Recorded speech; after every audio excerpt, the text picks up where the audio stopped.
السلام علیکم ورحمۃ اللہ وبرکاتہ۔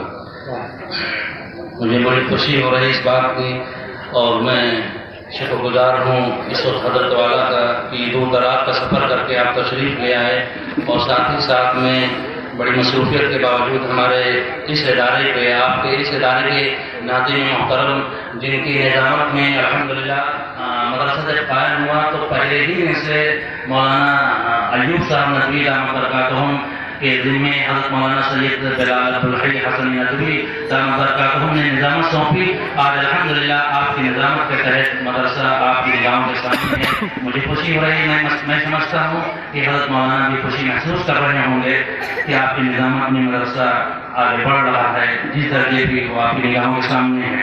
بسم اللہ الرحمن الرحیم۔ حضرات گرامی قدر علماء اور ہمارے اپنے اطراف دیہاتوں، قصبوں اور شہروں سے آئے ہوئے تمام ہمارے دینی و ایمانی بھائیوں اور دوستوں، السلام علیکم ورحمۃ اللہ وبرکاتہ۔ سب سے پہلے ہم آپ تمامی حضرات کا اپنی طرف سے اور اپنے وطن کے تمام بھائیوں کی طرف سے آپ سب کا ہم تہ دل سے استقبال کرتے ہیں۔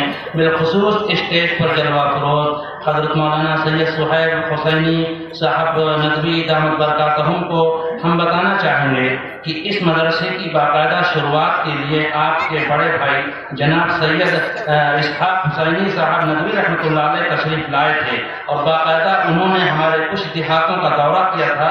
وقتی طور سے حضرت رحمۃ اللہ علیہ نے لوگوں کو ایک چھپر کے نیچے جمع کروا کر درد بھری نصیحت کیا تھا۔ کہا لوگوں کے ماحول کو دیکھتے ہوئے آسان لفظوں میں حضرت مولانا اسحاق صاحب رحمۃ اللہ علیہ نے کہا، ہم سب اللہ کے بندے ہیں، اس لیے ہم کو چاہیے کہ اللہ کو نہ بھولیں اور اپنے نبی کے طریقے کو جان کر اس پر عمل کریں۔ اس طرح سے اس مدرسے کی باقاعدہ شروعات ہوئی۔ میرے دوستوں بزرگوں، ہمارے بیچ وہ مولانا تو نہیں آ سکے، لیکن ان کا تعارف ہم تھوڑا سا کراتے ہیں۔ الحمدللہ مولانا جبار صاحب ندوی جو بیجاپور سے رہنے والے ہیں، ان کا تعارف ہم اس طرح سے کروا رہے ہیں کہ اس مدرسے کی باقاعدہ شروعات سے بہت پہلے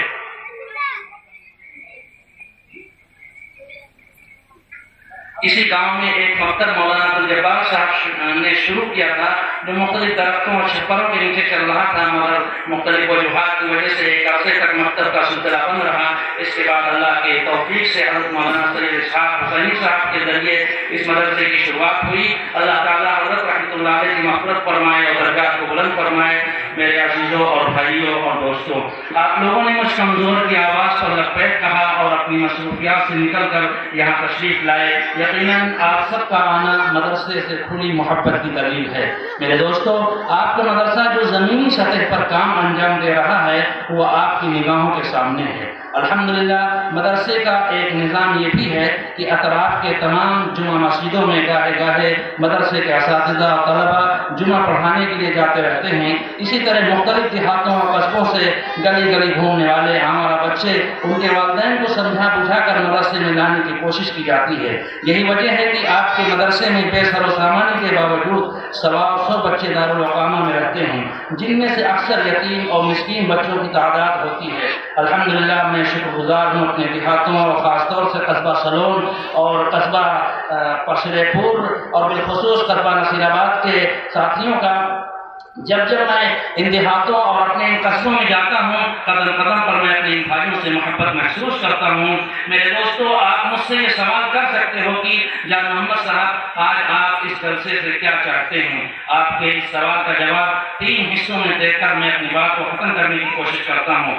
نمبر 1، ہم یہ چاہتے ہیں اور ہمارے دل کی آواز ہے کہ ہم اللہ کے لیے اپنے پورے اطراف کو ایک پلیٹ فارم پر جمع کریں اور اپنے آئے ہوئے بزرگوں کی نصیحت کو سن کر اپنی جہالت والی زندگی سے نکل کر ایک دینی و اخلاقی معاشرے کے ساتھ زندگی گزارنے کا فیصلہ کریں۔ نمبر 2، آپ میں سے بہت سے ہمارے بھائی مدرسے کبھی نہیں آئے مگر غائبانہ طور پر اپنا مخلصانہ تعاون دیتے رہتے ہیں۔ بہت اچھی بات ہے، آپ کو مجھ ناکارے پر اطمینان ہے، مگر اس کے باوجود میرا دل چاہتا ہے کہ آپ مدرسہ تشریف لا کر دیکھیں اور جائزہ لیں کہ آپ کا تعاون و چندہ کو مدرسہ صحیح استعمال کر رہا ہے یا نہیں۔ میں آپ کو بتا دینا چاہتا ہوں کہ آپ کا مدرسہ پوری طرح سے متحرک ہے، ہر صبح کو اپنی نیت کی درستگی کے ساتھ اپنے جذبات کو پروان چڑھاتا ہے۔ اور میں آپ کو بتا جوش و جذبہ نہیں ہے جو آپ کو دکھایا جا رہا ہو، بلکہ مستقل نئی نسل کی تعلیم و تربیت کے لیے مسلسل میرا دل دھڑکتا رہا ہے۔ میرے دوستو، اگر آپ میرے درد کو محسوس کر رہے ہیں اور میری دھڑکنوں کو سمجھ رہے ہو تو آئیے پھر سے کندھے سے کندھا ملا کر اس کام کو اتنا آگے لے چلیں کہ پوری انسانیت کی دینی پیاس بجھائی جا سکے۔ اسی پس منظر میں شاعر نے کیا خوب کہا، آؤ مل کر انقلاب تازہ تر پیدا کریں، دہر پر اس طرح سے چھا جائیں کہ سب کے سب دیکھا کریں۔ حضرات، اب آخر میں مدرسے کی تعلیمی معیار اور آمد و خرچ پر غور فرما لیں۔ الحمدللہ آپ کے مدرسے میں موجودہ وقت میں درجہ حفظ پر خصوصی توجہ کے ساتھ ساتھ درجہ اول سے درجہ پنجم تک نظام چل رہا ہے، اور مزید علاقے کی ضرورت کو دیکھتے ہوئے ہر سال عربی کلاس درجہ بدرجہ بڑھانے کے پختہ عزائم ہو چکے ہیں۔ الحمدللہ اس وقت مدرسے میں 8 مدرس درسی خدمات انجام دے رہے ہیں، اور 180 مختلف کام دیکھنے والے کے لیے ملازم 4 ہیں۔ موجودہ وقت میں 180 بچے زیر تعلیم ہیں، جن میں سے 100 بچے دارالاقامہ میں رہتے ہیں۔ مدرسے کا سالانہ خرچ غور فرما لیں 13,25,018 روپے ہے۔ مدرسے کی سالانہ آمدنی 11,18,000 روپے ہے۔ موجودہ مدرسے پر جو قرض ہے 2,25,000 روپے ہیں۔ یہ مدرسے کے ساتھ حالات ہیں، لیکن الحمدللہ آپ کے تعاون و دعاؤں سے یہ مدرسہ ہمت باندھے ہوئے آگے بڑھ رہا اور چلتا جا رہا ہے، چونکہ آپ دامے درمے قدمے سکنے ہر طریقے سے تعاون کرتے ہیں۔ اس طریقے سے کیا آمدنی ہے مدرسے کی اور کیا خرچ ہے وہ آپ کے سامنے بجٹ کا پیش کرنا ضروری ہے۔